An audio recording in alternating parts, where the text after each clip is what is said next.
Hello student, tool engineering की online classes में का स्वागत है।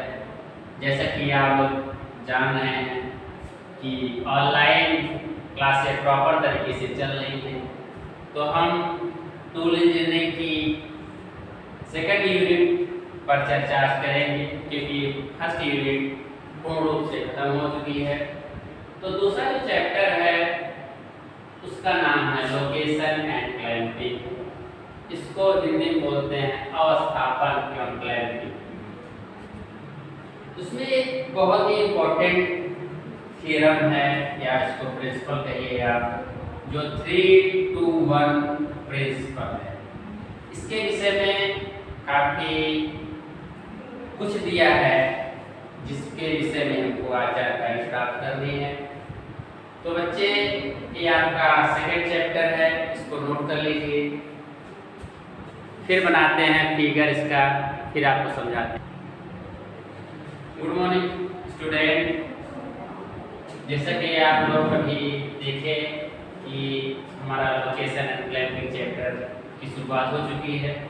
तो पहला जो सिद्धांत है, इम्पोर्टेंट सिद्धांत है, उसका नाम है 3-2-1 प्रिंसिपल ऑफ लोकेशन। ऐसा है कि जब किसी भी टूल को बांधा जाता है तो वर्कपीस क्या होता है, उसमें फिसलन सी होती है। क्या होती है? फिसलन सी होती है। उसको फिक्स करने के लिए एक प्रिंसिपल बनाया गया है, इसे कहा जाता है 3-2-1 प्रिंसिपल ऑफ लोकेशन। इसमें क्या किया जाता है, जैसे हम कोई भी ऑपरेशन करते हैं तो हमारा जो वर्कपीस है उसमें फिसलन की प्रक्रिया शुरू हो जाती है।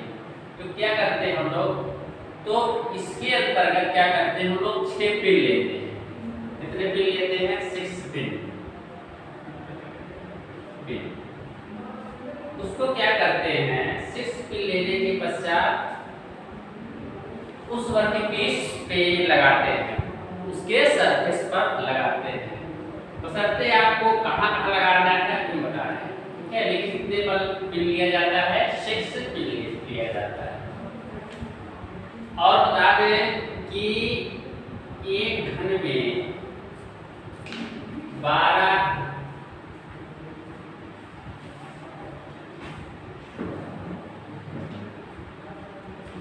क्या बोलते हैं,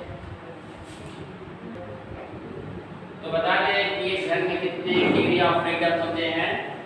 12 डिग्री ऑफ फ्रीडम।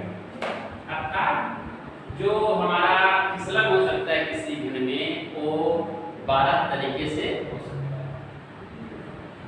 इन 12 तरीकों को रोकने के लिए हम क्या लगाएंगे? 6 पिन लगाएंगे। 3-2-1 मतलब 6। अगर आप इसको प्लस करेंगे 3 2 5 प्लस 1, अर्थात 6 पिन का सिद्धांत है।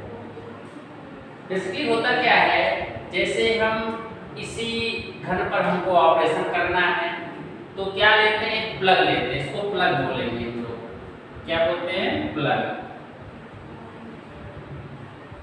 प्लग में क्या करते हैं कि जो हमारा वर्कपीस है उसके निचले बॉटम सरफेस पर 3 पिन लगा देते हैं। ऐसे क्या लगा देते हैं? 3 पिन लगा देते हैं। क्या होगा? अब देखो, अब हमारा जो सरफेस है वो अब नीचे नहीं जा सकता है। नीचे से पिन लगा दिए। पिन किस तरह से है? इस तरह से। इस तरह से पिन हमारी लगी हुई है। जब पिन लगा दिए तो हमारा जो ये ब्लॉक है ये अब नीचे नहीं जा सकता है। जा कहाँ सकता है? इधर भी जा सकता है, एक्स डायरेक्शन एक्सिस पर, वाई एक्सिस पर, जेड एक्सिस पर जा सकता है। जैसे इसको हम एक्सिस के अकॉर्डिंग समझा दे रहे हैं आपको। ऐसा एक्स वाई जेड है ना। अब क्या किया कि ये कैसा जा सकता है? जेड पे जा सकता है, एक्स पे जा सकता है, वाई पे हमने क्या कर दिया? इसको फिक्स कर दिया है। अब क्या करना है? अगला पिन हमको लगा देना है इस वर्कपीस पर। अगला टेक लगा देना है इस सरफेस पर जो प्लग के वर्टिकल बार पे है, उस पर लगा देते हैं। तो क्या होता है कि इस पर लगाने के बाद एक दिशा में और क्या करना? फिसलन हो जाएगी बंद। किस दिशा में, इस दिशा में अब वर्कपीस नहीं आ सकता है। तो दूसरा पिन भी हो गया। अब तीसरे पिन की बात करते हैं। तो जो फर्स्ट पिन है वो आपको हॉरिजॉन्टल स्टेट में लगाते हैं, ऊपरी सतह पे आप ऊर्ध्वाधर क्या कर देते हैं या लगा देते हैं, या उसको लगा सकते हैं, या तो ये वाली पिन इस तरफ से लगाते हुए यहाँ पे लगा सकते हैं, पीछे तरफ से लगा सकते हैं। इससे क्या होगा, जो हमारा वर्कपीस होगा वो अब उस डायरेक्शन में भी अर्थात जेड डायरेक्शन में भी मूव नहीं कर पाएगा, मूव नहीं कर पाएगा। बात समझ में आ रही है आपको? तो 3 स्वतंत्र कोटियां यहाँ पे हो गई, 3 यहाँ पे हो गई, 3 यहाँ पे हो गई। तो 9 स्वतंत्र कोटियां अर्थात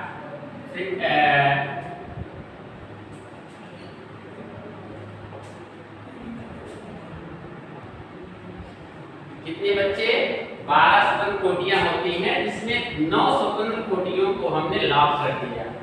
तो कितनी स्वतंत्र कोटियां हो सकती हैं? 3 बची हुई हैं। क्यों? क्योंकि भाई जब हमारा वर्कपीस या हमारा जो ऑपरेशन हो रहा है जब समाप्त हो जाएगा तो इसको क्या कर देंगे, इस सरफेस से हम इसको हटा लेंगे। इसीलिए हमको 3 डिग्री ऑफ फ्रीडम को स्वतंत्र रखना पड़ता है। ठीक है, तो कितने हम जाम करते हैं इसमें? 9 को जाम कर देते हैं।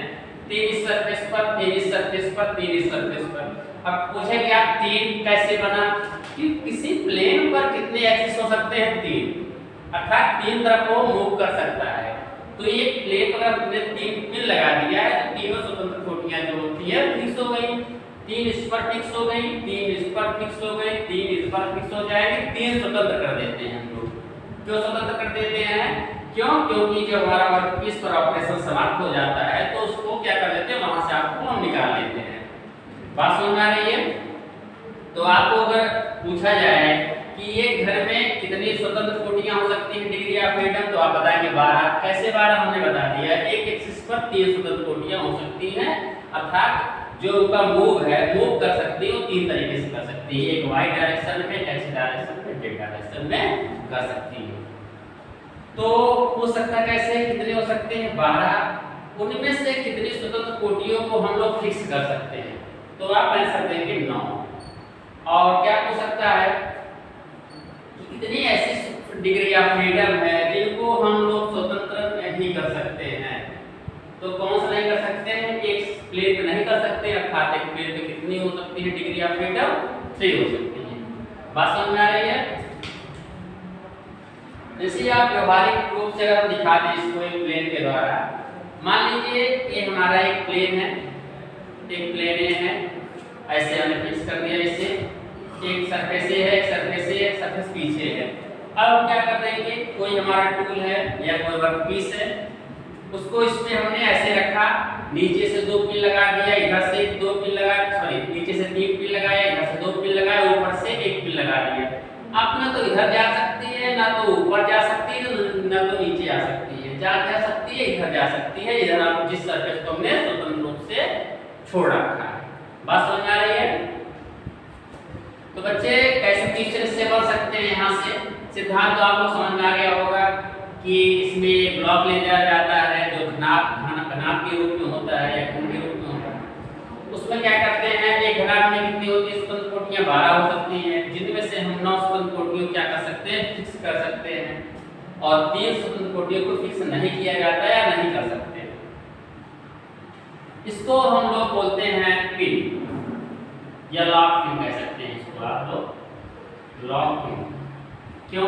क्योंकि इसके द्वारा किसी वर्कपीस को हम लोग क्या कर देते हैं? लॉक कर देते हैं। बात समझ आ रही है? चलिए अब क्वेश्चन यहाँ से उठने वाले कैसे हो सकते हैं? किसी भी लोकेशन में वह स्थान जहाँ पे घनाभ या घन को रखा जाता है उसे क्या कहा जाता है? तो उसे कहा जाता है। अगला क्वेश्चन, 3 to 1 प्रिंसिपल में कितनी स्वतंत्र कोटियां हो सकती हैं? तो आंसर क्या हो जाएगा? 12। 3 to 1 प्रिंसिपल ऑफ लोकेशन में कितने मिनिमम पिन लग सकते हैं? तो आप कितने लगा सकते हैं? 6 लगा सकते हैं।